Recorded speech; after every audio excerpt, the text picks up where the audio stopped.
S ಉಡುಪಿಯ ಹೆಬ್ರಿ ಬಳಿ ಭಾರಿ ಗಾತ್ರದ ಕಿಂಗ್ ಕೋಬ್ರಾ ಒಂದು ಪತ್ತೆಯಾಗಿದೆ. ಎಸ್ ಇದು ಉಡುಪಿಯ ಹೆಬ್ರಿ ತಾಲೂಕಿನ ನಡಪಾಲ್ ಹಳ್ಳಿಯಲ್ಲಿ ಭಾರಿ ಗಾತ್ರದ ಕಾಳಿಂಗ ಸರ್ಪವೊಂದು ಕಾಣಿಸಿಕೊಂಡಿದೆ. ಬರೋಬ್ಬರಿ 12.5 kg, ಯಾರನ್ನು ಕೂಡ ಭಯಪಡಿಸುವಂತಹ ಒಂದು ಗಾತ್ರ.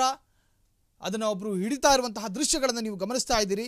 ಇದು ಉಡುಪಿಯ ಹೆಬ್ರಿ ತಾಲೂಕಿನ ನಡಪಾಲ್ ಹಳ್ಳಿಯಲ್ಲಿ ಭಾರಿ ಗಾತ್ರದ ಕಾಳಿಂಗ ಸರ್ಪ. ಇದು ಸಾಮಾನ್ಯವಾಗಿ ಉಡುಪಿಯಲ್ಲಿ ಈ ತೋಟಗಳಿರೋದ್ರಿಂದಾಗಿ ಬರುವಂತಹದ್ದು ಸರ್ವೇ ಸಾಮಾನ್ಯ. ಅದರಲ್ಲೂ ಕೂಡ ಈ ತರಹದ ಭಾರಿ ಗಾತ್ರದ ಕಾಳಿಂಗ ಸರ್ಪಗಳು ಸಿಗುವಂತಹದ್ದು ಕೂಡ ಅಪರೂಪ. ಅದನ್ನು ಮುಟ್ಟುವುದಾಗಲಿ ಅಥವಾ ಅದರ ಹತ್ತಿರ ಹೋಗೋದಾಗಲಿ, ಅವೈಜ್ಞಾನಿಕವಾಗಿ ಮುಟ್ಟೋದಾಗಲಿ ಭಾರಿ ಅಪಾಯಕಾರಿ.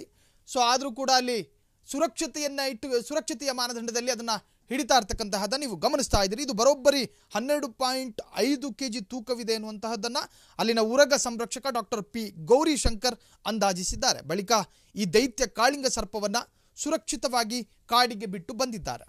ಉಡುಪಿಯ ಹೆಬ್ರಿ ತಾಲೂಕಿನ ನಡಪಾಲ್ ಹಳ್ಳಿಯಲ್ಲಿ ಈ ಭಾರಿ ಗಾತ್ರದ ಸರ್ಪ ಪತ್ತೆಯಾಗಿರುವಂತಹದ್ದು. ಸೊ ಇದನ್ನು ಹತ್ತಿರದಿಂದ ಹಿಡಿಯೋದಾಗಲಿ, ಅವೈಜ್ಞಾನಿಕವಾಗಿ ಹಿಡಿಯೋದಾಗಲಿ ಬಹಳಷ್ಟು ಅಪಾಯಕಾರಿ. ಸೊ ಉರಗ ಸಂರಕ್ಷಕ ಡಾಕ್ಟರ್ ಪಿ ಗೌರಿ ಎಲ್ಲ ರೀತಿಯ ವೈಜ್ಞಾನಿಕ ಸಲಕರಣೆಗಳನ್ನು ಇಟ್ಟುಕೊಂಡು ಇದನ್ನು ಹಿಡಿದಿದ್ದಾರೆ. ಈಗ ಕಾಡಿಗೆ ಬಿಟ್ಟು ಬಂದಿದ್ದಾರೆ ಎಂದು ಹೇಳಲಾಗ್ತಾ ಇದೆ.